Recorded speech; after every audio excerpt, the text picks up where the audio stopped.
Welcome back, everyone. Today I'm going to break down what happened at the BRICS conference in Russia, held on October 22nd to the 23rd, 2024. Now, this was hosted in Russia, which, mind you, is a sign that Western sanctions haven't entirely isolated Russia at all. In fact, if anything, it's actually helped boost the BRICS group, even more than expected, supporting the push toward a multipolar world and the de dollarization of the global order itself, which is good. So, the first main priority I'm going to be covering is the expansion of BRICS through managing its new members, through an article from Reuters titled What Happened at the BRICS Summit. And I defined it in a few key points that I want to address here. Within it, the BRICS group expanding to include Saudi Arabia, UAE, Egypt, Iran, and Ethiopia, representing nearly 50% of the world's population, which is quite an achievement in my opinion. Discussions centered around how to effectively integrate these nations into BRICS framework, emphasizing the need for greater cohesion amongst the diversity of the members, which is totally fine and correct.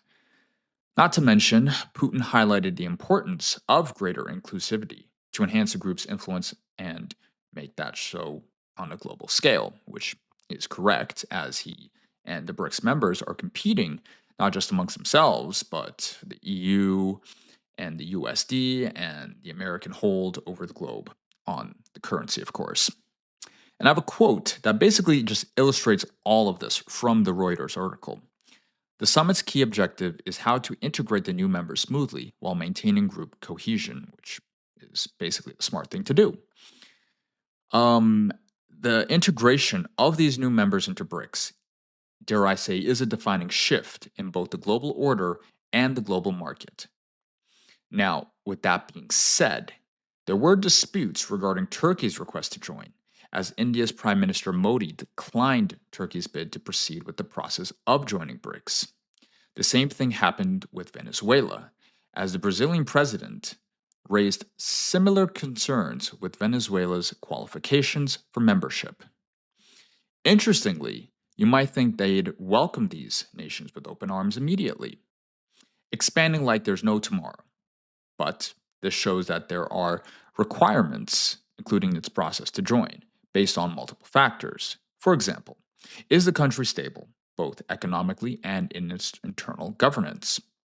This proves that, like the EU and the G7, BRICS has some process to maintain its own cohesion, which is the correct way to conduct it, which, mind you, is also crucial for any organization that is competing against both the EU and the American unipolar order. Moving on to the second area, economic independence by reducing the dollar dependence.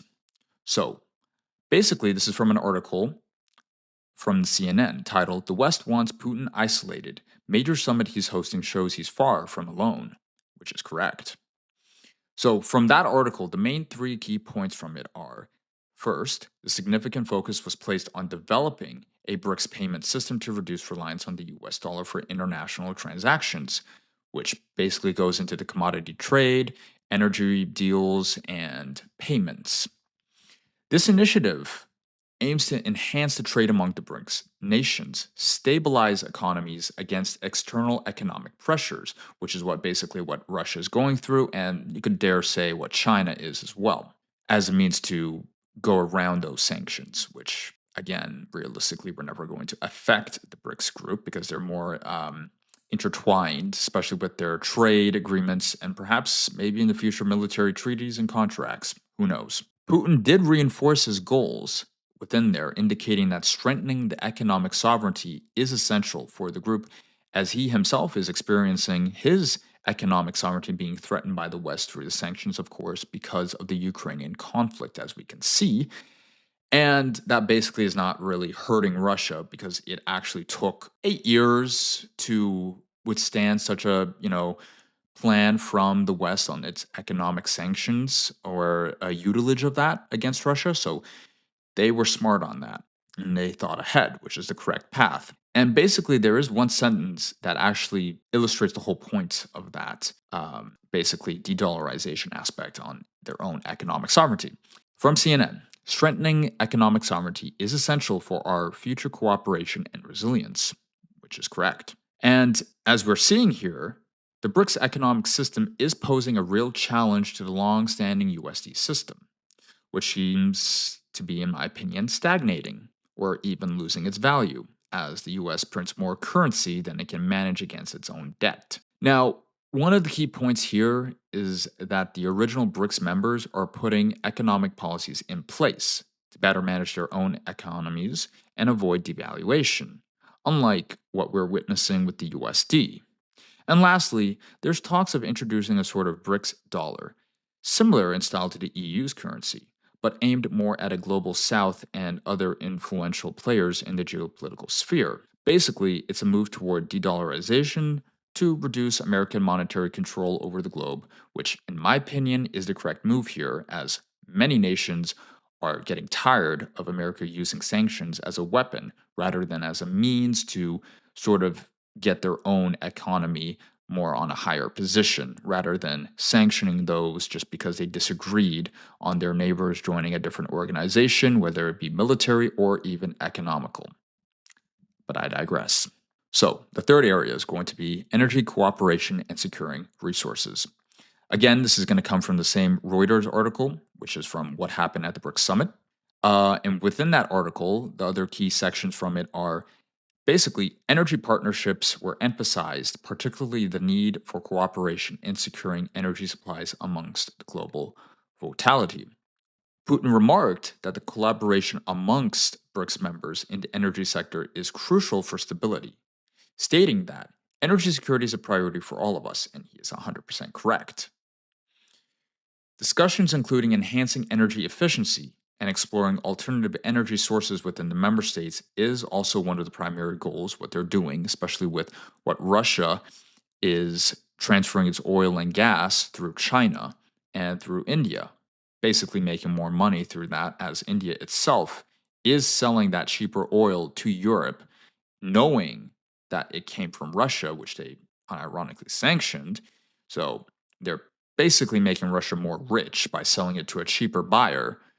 So basically, for one sentence to summarize that whole point, energy security is a priority for all of us, and cooperation is the sector that is the most essential, which is true. So these energy deals within the BRICS organizations, particularly with oil and gas suppliers like Russia, Iran, and Saudi Arabia, will give BRICS greater access to essential raw materials and resources, enabling the growth and expansion that it needs. This, once again, reduces the reliance on Western backed organizations and lowers the impact of sanctions that are currently being weaponized, as we're seeing. With these resources in place, BRICS members can definitely rely on each other rather than on external systems. Take Russia, for example. Despite heavy sanctions, they're still pulling in profits by selling crude oil and gas to other BRICS members, like India and China, as I mentioned earlier. In essence, it's similar to what the EU does within its own organization. It's a way to bypass US control over the resource market, especially with the price controls at play as it stands. And ultimately, it opens up a freer market, which is essential for uplifting the global south and for other countries that are seeking to move out of being a second civilizational stage rather than being third world or first world. Though, again, they want to move to the first world rather than being in the second world. I digress. The last point, the geopolitical stability and addressing global conflicts, from a different article of Reuters titled Putin Scores a BRICS Win with Rare, Xi and Modi Show of Harmony. So within that article, the main key points are the meeting included dialogue on global conflicts, notably the Ukraine war, with Xi and Modi discussing their positions with Putin, which I'll get to why. Putin's presence within that summit, which was in Kazan in Russia, countered narratives of his isolation as he engaged with leaders from China, India, and Iran. Emphasis was placed on the collective security and the political cooperation amongst BRICS nations to navigate international tensions and other concerns and issues that their own member states have within the organization. And this sentence perfectly summarizes the whole main point of that article. Discussions were held on the need for more cohesive action to ensure stability amid ongoing conflicts, particularly regarding Ukraine. So, the BRICS meeting held in Russia, mind you, showcased that Russia is far from being isolated at all, despite Western hopes that the sanctions would have isolated it and damaged it to the point that there would have been a regime change, ultimately failed, as Putin himself assured basically to the other BRICS members that the war in Ukraine is being managed in a way that aligns with their collective goal of pursuing negotiations to end it, of course. Now, if I can make one observation here, it's clear that BRICS wanted this conflict to be resolved as quickly as possible, as you had Brazil, China, and India have each proposed their own peace plans through Ukraine. However, the Ukrainian government itself has rejected them all. With this stance from Ukraine, BRICS members are now seeing where Putin is coming from in terms of bringing all the parties to the negotiation table, which is necessary. And one last thing I'll add, the attempt to isolate Russia and Putin from the world honestly has not worked at all. It was a miscalculation by the West, i.e., America and Europe, assuming that BRICS members would, basically turn away from Russia. But realistically, that's just not going to happen anytime soon, as it's basically expanding and adding new members, which Russia is one of the founding members. So realistically, no, it's not going to happen. So basically, to bring my final thoughts on this, here's what I think. Visually speaking, we're witnessing a huge shift away from American dominated unipolar order, which, as many in the West can clearly see, is in significant decline. Those who are living in it can definitely feel it, besides just seeing it.